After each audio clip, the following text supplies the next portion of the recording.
चल मेरे भाई, चल मेरे भाई, चल मेरे भाई। दो भाई दोनों तबाही, कप्तान सूर्य कुमार यादव और वाइस कैप्टन शुभमन गिल।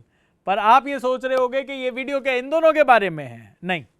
क्या ये वीडियो इस चीज के बारे में है कि तीसरे टी20 में टीम इंडिया ने धर्मशाला में कितनी आसानी से हरा दिया? नहीं। क्या ये वीडियो इस बारे में है कि प्रशांत कपूर की जगह यहां पर कौन आ गया है? इस बारे में भी नहीं है। किस बारे में है ये? इस बारे में है भाई कि ये चल क्या रहा है। और ये सूर्य कुमार यादव और शुभमन गिल अगर दोनों ही नहीं होंगे फॉर्म में, टीम में तो होंगे, मतलब ये कितनी बार बातें करनी पड़ेंगी यार इस बारे में? आप पूछोगे, चलो शुरुआत से शुरू करते हैं। तो यहां पर ये क्यों है? ये इसलिए है क्योंकि प्रशांत कपूर अभी है नहीं।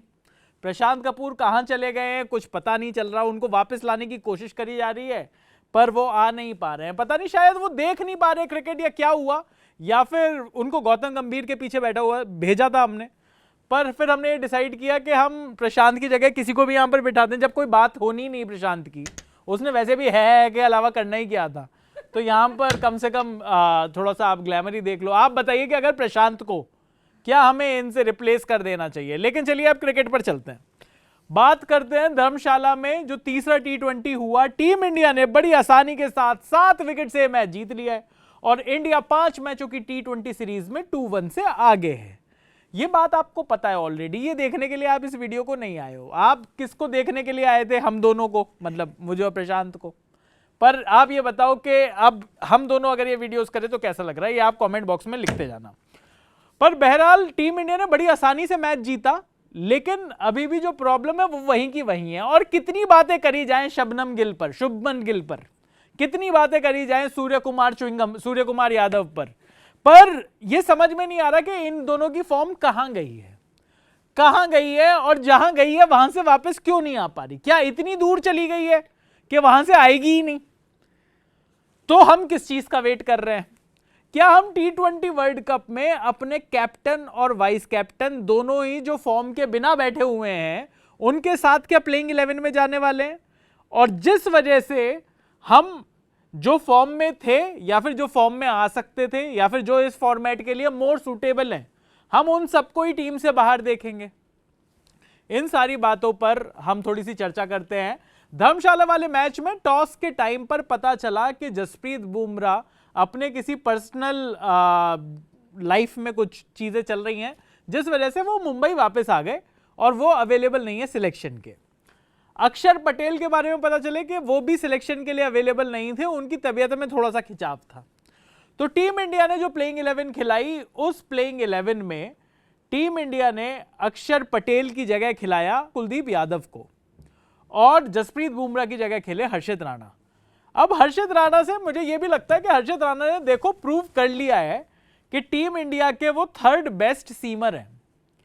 अगर जसप्रीत बुमराह और अर्शदीप सिंह, इन दोनों के साथ ही टीम इंडिया को खेलना चाहिए, लेकिन अगर इनमें से कभी कोई अवेलेबल ना हो तो हर्षित राणा को भी आप खिला सकते हो एज अ सीमर, क्योंकि कहीं ना कहीं शुरुआती ओवरों में वो विकेट, और रन भले ही पड़ रहे हो पर वो विकेट ले पाते हैं। लेकिन जो शुरुआत आज के मैच में जो साउथ अफ्रीका जो बड़ा बन रही थी दूसरे मैच में इतनी बढ़िया विक्ट्री के साथ, उनके भाई मतलब सारे दरवाजे खोल दिए टीम इंडिया ने धर्मशाला में। इंडिया ने टॉस जीता था, पहले बॉलिंग करने का डिसाइड किया, लेकिन अर्शदीप सिंह और हर्षित राणा भाई जबरदस्त दोनों तरफ से बॉलिंग चल रही थी। और साउथ अफ्रीका का पहला विकेट 1 रन पर गिरा, दूसरा विकेट भी 1 रन पे गिरा, तीसरा विकेट 7 रन पे गिरा।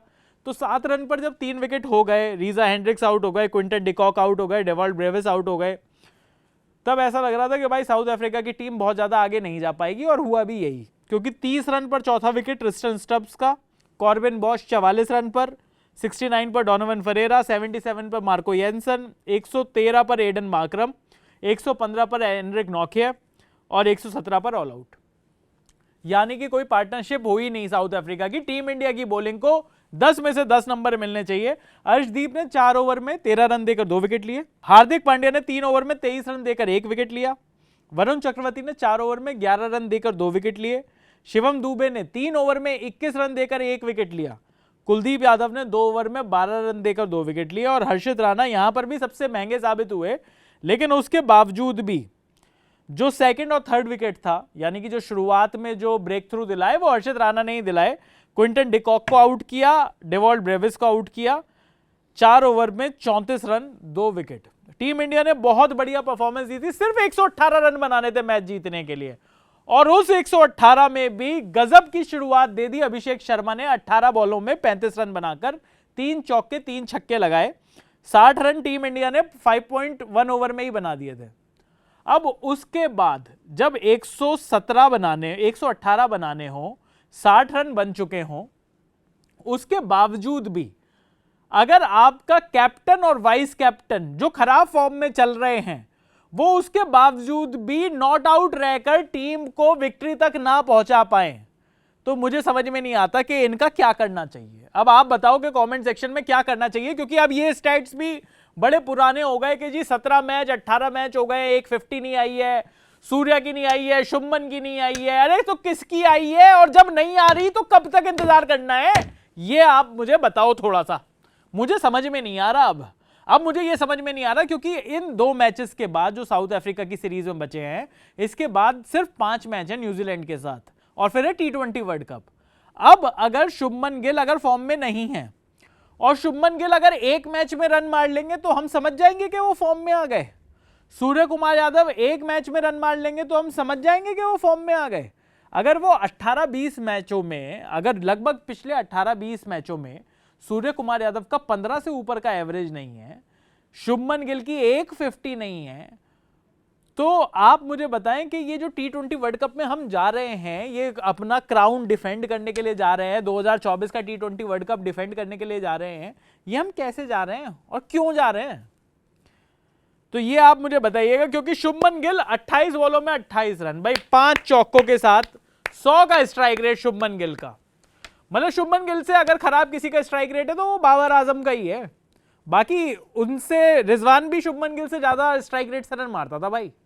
मतलब शुभमन गिल ऐसे टाइम पर जब आपने 60 रन 5 ओवर में बना दिए, 118 जीतने के लिए चाहिए, उसके बाद भी शुभमन गिल से और ये भी जो 28 बॉल में 28 रन है, 5 चौके हैं भाई। इन 5 चौकों में 2-3 चौके तो बिल्कुल कतई एज लग कर गए हैं। एक तो स्लिप में कैच आउट होते हुए बचे थे, मतलब वहां पर कैच हो सकते थे, और एक और बिल्कुल एज का चौका था उनका। तो शुभमन गिल के बल्ले पर, और ये शुभमन गिल वो शुभमन गिल जो पहली बॉल पर फिर से LBW आउट दे दिया था अंपायर ने, और बहुत ही फेंट एज जो उनकी जो बैट से थी उसने बचा लिया। पूरी इन 28 बॉलों में स्ट्रगल ही करते हुए दिखाई दिए। ये 2-3 चौके जो उनके बैट के बीच से लगे उनको छोड़ दिया जाए तो लगभग 20-22 बॉलों में तो उनका स्ट्रगल ही स्ट्रगल दिखाई दे रहा था। तो ये शुभमन गिल की फॉर्म है। उसके बाद वो आउट हो जाते हैं तिलक वर्मा 34 बॉलों में 26। अगर तिलक वर्मा जैसा बैट्समैन, इन फॉर्म बैट्समैन, अगर वो 76 के स्ट्राइक रेट पर खेलकर वो इंश्योर कर सकता है कि मैं नॉट आउट होकर ये टीम इंडिया को ये विक्ट्री तक ले जाऊं। सूर्य कुमार यादव ने 11 बॉल में 12 रन बनाकर 2 चौकों के साथ आउट होकर क्या अचीव किया है। मतलब ये दोनों भाई दोनों तबाही। मैं इसलिए भी कह रहा था क्योंकि अगर आप देखो ना सूर्य कुमार यादव और शुभमन गिल को, तो आप ये पाओगे कि एक T20 का जो कप्तान बना सूर्य कुमार यादव, वो भी जो सही कंटेंडर थे हार्दिक पांड्या, उनको हटाकर बने।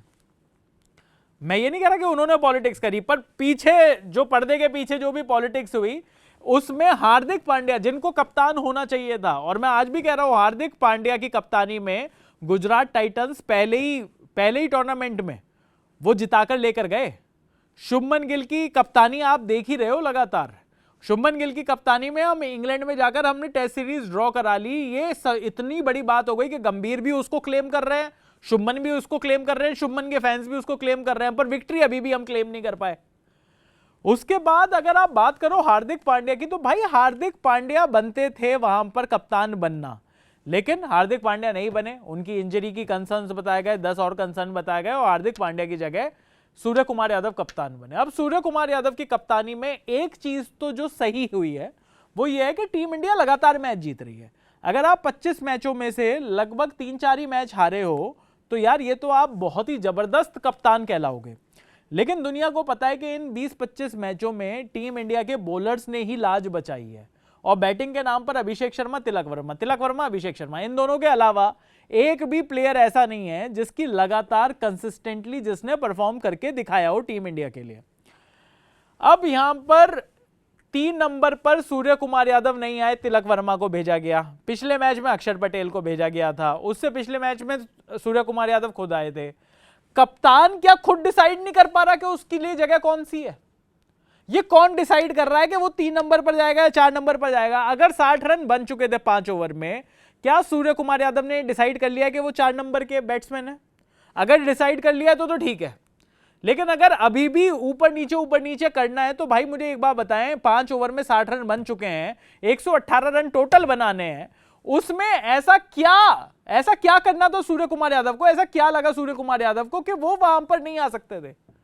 उनको इतनी खराब लग रही है अपनी फॉर्म, अगर उनको भी अगर ये पता है कि मेरी फॉर्म इतनी खराब है कि मैं 118 रन जहां पर बनाने हैं, आपको 58 रन बनाने थे भाई 15 ओवर में आपको 58 रन चेस करने थे, तब भी सूर्य कुमार यादव खुद नहीं आ पाए क्रीज पर, उन्होंने तिलक वर्मा को भेजा। तो अगर उनको लग रहा है कि फॉर्म के साथ इतना लोचा है, वैसे उनको नहीं लग रहा, जब वो एज कैप्टन जब उनसे पूछा गया, जब उन्होंने मैच जीता तो उन्होंने कहा कि यार मेरे को लग रहा है कि रन्स नहीं है पर मैं टच में तो हूं।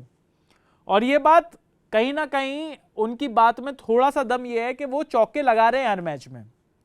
जिस मैच में भी वो अगर 10-12 रन पर भी आउट हो रहे हैं तो उसमें भी स्ट्राइक रेट में कमी नहीं है, 2-1 चौके छक्के में कोई कमी नहीं है, लेकिन उसके बाद जिस बॉल पर वो चौका लगा रहे हैं वैसी सी बॉल पर वो आउट हो जा रहे हैं। जिस बॉल पर वो जिस सुपला शॉट के लिए वो फेमस थे, कल उसी सुपले शॉट पर वो कैच आउट होकर आउट हुए। तो यहां पर सूर्य कुमार यादव की हमने बात कर ली कि किस तरीके से वो भी कप्तानी में गड़बड़ कर मतलब गड़बड़ हुई और फिर वो सूर्य कुमार यादव कप्तान बनकर आए। पर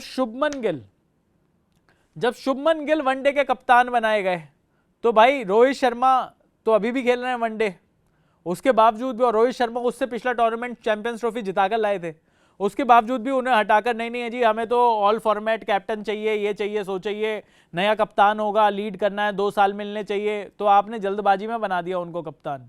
उसके बाद से उनकी जो व्हाइट बॉल परफॉर्मेंस है, फिर आपने उनको T20 टीम में भी जबरदस्ती घुसाया आपने। संजू सैमसन, अब ये जो आप संजू, और बार बार मैं रिपीट कर रहा हूं, हर वीडियो में एक ही बातें बोलनी पड़ रही है भाई, इस आदमी की वजह से संजू सैमसन टीम में नहीं है, इस आदमी की वजह से जितेश शर्मा के साथ हम खेल रहे हैं। आप मुझे बताइए कि जिस टीम में अगर अभिषेक शर्मा की परफॉर्मेंस और तिलक वर्मा की परफॉर्मेंस पर ही कंप्लीट है, तो आप 8 बैट्समैन के 18 बैट्समैन खिला लीजिए प्लेइंग 11 में, क्या होगा उससे अगर आप सारे आउट ऑफ फॉर्म बैट्समैन को लेकर जा रहे हैं तो? शिवम दुबे को क्या अपनी पोजीशन पता है? जितेश शर्मा को क्या अपनी पोजीशन पता है?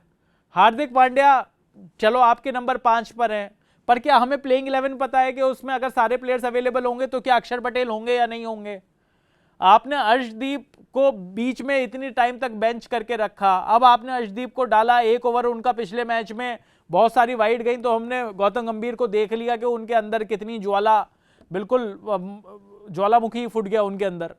तो ये सारी जो चीजें हैं ये अब हम लगातार देख रहे हैं। अब मेरा सवाल आपसे ये है कि भाई मुझे आप बताओ, मुझे समझ में नहीं आ रहा, आप बताओ मेरे को कमेंट सेक्शन में कि शुभमन गिल और सूर्य कुमार यादव को कितना लंबी रोप और देनी है। इसमें भी मुझे लगता है कि सूर्य कुमार यादव को तो शायद हटाना मुश्किल ही होगा। भाई 7 मैच पहले आप अपना कप्तान पहले चेंज करोगे, फिर उनको टीम से निकालोगे, और अभी भी मतलब, और फिर एक नया कप्तान लेकर आओगे। अमूमन ये होता है कि कैप्टन जब अच्छा नहीं खेल रहा होता तो कैप्टन को हटाते हैं और वाइस कैप्टन को कैप्टन बना दिया जाता है। यहां तो कैप्टन अगर बड़े मियां छोटे मियां सुभान अल्लाह हो रहे हैं, कप्तान तो कप्तान, यहां पर जो उप कप्तान है शुभमन गिल, उनकी फॉर्म तो भाई ऐसी है कि मतलब आदमी अपनी हाइलाइट्स ना देखना पसंद करे, वो हाइलाइट्स में भी स्ट्रगल कर रहे हैं यार।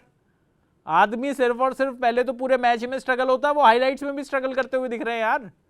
तो अब क्या करना है इस टीम का, ये थोड़ा सा समझ में नहीं आ रहा है। इंडिया लगातार मैच जीत रही है, इंडिया के बॉलर्स लगातार बहुत बढ़िया परफॉर्म कर रहे हैं, इंडिया के स्पिनर्स कल क्योंकि टीम में सिलेक्शन के थोड़े से मसले थे तो इस वजह से कुलदीप यादव, वरुण चक्रवर्ती दोनों खेल गए, तो वहां पर भी दोनों ने अपनी जिस तरीके की क्लास है वो दिखाई। मैंने बताया जैसे कि जो वरुण चक्रवर्ती है वो तो बहुत ही जबरदस्त फॉर्म में थे, 4 ओवर में सिर्फ 11 रन देकर उन्होंने 2 विकेट लिए, और वो भी डोनोवन फरेरा और मार्को येंसन को आउट किया उन्होंने, 6ठे और 7वें नंबर के जो प्लेयर हैं। उसके अलावा कुलदीप यादव ने 9वां और 10वां विकेट निकाला, पहले ओवर में 10 रन खाए थे, दूसरे ओवर में 2 रन देकर उन्होंने 2 विकेट लिए। तो टीम इंडिया की जो बॉलिंग है प्लस जसप्रीत बुमराह अर्शदीप सिंह का एक कॉम्बिनेशन, अगर कोई नहीं हो तो हर्षित राणा के साथ भी कॉम्बिनेशन प्लस अक्षर पटेल, इंडिया की बॉलिंग इंडिया को लगातार बचा रही है। पर इंडिया की बैटिंग, जिसमें अभिषेक शर्मा की शुरुआत, जो तूफानी शुरुआत वो दे रहे हैं, उसके अलावा अब हालात ये हो गए हैं कि अब आपको सिर्फ आप ये वेट कर रहे होते हो, या जैसी टीम इंडिया खेलने आती है तो आप ये प्रे कर रहे होते हो कि अभिषेक शर्मा आउट ना हो और शुभमन गिल कहीं आउट ना हो जाए। क्योंकि अभिषेक शर्मा अगर आउट हो जाए जल्दी तो हमने जिस तरीके से इंडिया की जो टॉप ऑर्डर को भरभराते हुए देखा है वो हमने एशिया कप के फाइनल में देख लिया यार। उसके अलावा पिछला मैच जो था उसमें भी हमने देखा कि किस तरीके से अगर अभिषेक शर्मा ना चले तो टीम इंडिया की बैटिंग को क्या हो जाता है। लेकिन शुभमन गिल को टीम में जब डाला था तो बड़े लोगों ने बड़ी सारी बातें करी। लोगों ने यह भी बताया कि शुभमन गिल को टीम में इसलिए होना चाहिए, जिस तरीके से विराट ने संभाला था साउथ अफ्रीका के अगेंस्ट 2024 T20 वर्ल्ड कप के फाइनल में, अगर ऐसा 1-2 विकेट गिर जाएं तो शुभमन गिल संभाल ले। अबे पहला विकेट ही शुभमन का गिर रहा है, शुभमन किसे संभालेगा, वो खुद तो संभल नहीं पा रहा। आपने शुभमन के भरोसे टीम इंडिया को संभालने के लिए कह दिया, पहला विकेट ही शुभमन का गिर रहा है, तो वो लॉजिक आपका खत्म हो गया। अब आप ये कह रहे हो कि नहीं, एक ऐसा प्लेयर होना चाहिए जो मतलब बाकी के सारे अगर डैशर्स हैं सब बहुत रख कर मारते हैं, तो एक ऐसा सेंसिबल प्लेयर होना चाहिए। ये सेंसिबल प्लेयर आपको 100 के स्ट्राइक रेट पर चाहिए, कम से कम भाई 130 के स्ट्राइक रेट पर गेम तो चला। 100 के स्ट्राइक रेट पर आप रन बना रहे हो जब आपको बॉल रोकने को कहा जाए तो। उसके अलावा जब आपसे कहा जाए कि अच्छा अगर आपको अपनी पेस बढ़ानी है, जैसे ही आप अपना स्ट्राइक रेट बढ़ाते हो आप दूसरी तीसरी बॉल पर आउट हो लेते हो। तो शुभमन गिल, मुझे तो ये समझ में नहीं आ रहा कि शुभमन गिल वाकई में विलेन है या फिर उनको विलेन बनाया गया है, क्योंकि हीरो तो नहीं दिख रहे वो इस फिल्म के, वो इस टीम के हीरो नहीं बचे भाई। शुभमन गिल को जिस तरीके से बेचारे को इतनी गालियां पड़वा रही है टीम मैनेजमेंट, खिला खिलाकर, और मतलब अब पिछले अगर 7-8 मैच देखे जाएं तो पिछले लास्ट 7-8 मैच अगर संजू सैमसन के भी उठाकर देखो तो उनके भी अच्छे नहीं थे, लेकिन भाई वो एक जगह परफॉर्म तो कर रहे थे। पिछले 18 मैच में उनकी 3 तो 100 हैं, 20 मैच में 3 तो 100 हैं कम से कम उनकी। पिछले 18 मैच में 150 नहीं है यार शुभमन की। और एज एन ओपनर आप उनको लगातार जब मौका दे रहे थे अभिषेक शर्मा के साथ, वो अच्छा ही परफॉर्म कर रहे थे ना। उस पर लॉजिक के बादशाह अजीत अगरकर वो जब आए थे शुभमन गिल को लेकर तो उन्होंने कहा कि नहीं, शुभमन तो पहले से खेलते थे और क्योंकि शुभमन नहीं खेल रहा था इस वजह से हमने संजू सैमसन को मौका दिया और अब शुभमन वापस आ सकता है टीम में। तो भाई कोई मुझे यह बताएगा 2024 की जो T20 world cup winning team थी जिसके ओपनर रोहित शर्मा और विराट कोहली थे, उसमें रिजर्व जो ओपनर था वो कौन था? शुभमन थे। शुभमन तो 15 मेंबर की टीम में भी नहीं थे। वहां पर अगर 2024 T20 टीम जो टीम इंडिया ने जीती, वर्ल्ड कप विनिंग टीम का हिस्सा, रिजर्व ओपनर अगर वहां पर यशस्वी जायसवाल थे, तो ऐसा क्या हो गया भाई कि 2024 से 2026 के T20 वर्ल्ड कप आने तक आपने बीच में कोई मैच भी नहीं खिलाए, लेकिन यशस्वी जायसवाल नहीं, शुभमन गिल बन गए आपकी फर्स्ट चॉइस। जबकि मैच ना शुभमन गिल ने खेले थे ना यशस्वी जायसवाल ने खेले थे, पर आपने शुभमन को क्योंकि डालना था आपने डाल लिया। अब ये बैकफायर हो रहा है, वाइस कैप्टन आपका बैकफायर हो रहा है, और शुभमन गिल की वजह से लगातार जो बातें हैं वो दिक्कत वही है कि आप जो प्लेइंग 11 बना रहे हो उसमें आपके पास इन फॉर्म बैट्समैन नहीं है भाई। ये जो 15 मेंबर टीम खेल रही है इंडिया की, इसमें आपने रिंकू सिंह को बाहर कर दिया है for no reason. Rinku Singh जो एशिया कप में चौका मारकर जिन्होंने मैच जिताया, जो कि पूरा टूर्नामेंट खेले थे, रिंकू सिंह इस टीम में है ही नहीं। क्यों नहीं है? कोई एक्सप्लेनेशन नहीं है इस चीज का। तो अब अगर फिर से हम वहीं पर बात पर आ जाते हैं कि अगर संजू सैमसन को मौका दिया जाता लगातार, और अभी भी वक्त है, अगले 2 मैचेस में आप देख लीजिए संजू, वो तो 15 मेंबर टीम का हिस्सा है, संजू सैमसन को आप एज एन ओपनर बना दीजिए। संजू सैमसन ओपनर बन जाएंगे, आपका विकेट कीपर वाला स्लॉट भी खाली हो जाएगा। आपके पास जो एक और प्लेयर जो बीच में आता है, तो भाई वहां पर जितेश की जगह आपके पास ऑप्शन है। तब आपके पास बतेरे ऑप्शन है कि आपको श्रेयस अय्यर को वहां पर डालना है, तो आपको रिंकू सिंह को वहां पर डालना है, तो आपको कोई और बैट्समैन वहां पर खिलाना है, तो अगर आपको वॉशिंगटन सुंदर जैसा ऑलराउंडर खिलाना है, तो आपके पास ऑप्शन ही ऑप्शन है यार। आपने सारे ऑप्शन काट कर आपने शुभमन गिल, ना भाई तू जा, वो तो है ही नहीं यहां पर। तो अब आप मुझे कमेंट्स में ये बताओ कि सूर्य कुमार यादव की जो फॉर्म लगी हुई है उसमें अगर उनको हटाया जाए तो कप्तान किसको होना चाहिए? उनकी जगह अगर क्या ऐसा कर सकती है टीम इंडिया, और अगर ऐसा नहीं कर सकती, सूर्य कुमार यादव के साथ ही परसिस्ट हम करना चाहते हैं, तो क्या शुभमन गिल को आगे के 2 मैचेस खिलाने चाहिए या अभी तुरंत चेंज हो जाना चाहिए ताकि टीम इंडिया का भला हो सके? आपका क्या है जवाब, वो आप कमेंट बॉक्स में लिख दो। बाकी इनकी परफॉर्मेंस आपको कैसी लगी ये भी आप कमेंट बॉक्स में बताइए। अगर इनकी परफॉर्मेंस आपको प्रशांत से बढ़िया लगी तो ये भी आप कमेंट में बता सकते हो। तो फिर हम ऐसा करेंगे कि प्रशांत को बाहर ही भेज दें, फिर इनको ही लेकर आया करेंगे। बहरहाल अभी के लिए वीडियो में इतना ही। मेरा नाम है चैन रस्तोगी और आप देख रहे हैं स्विच।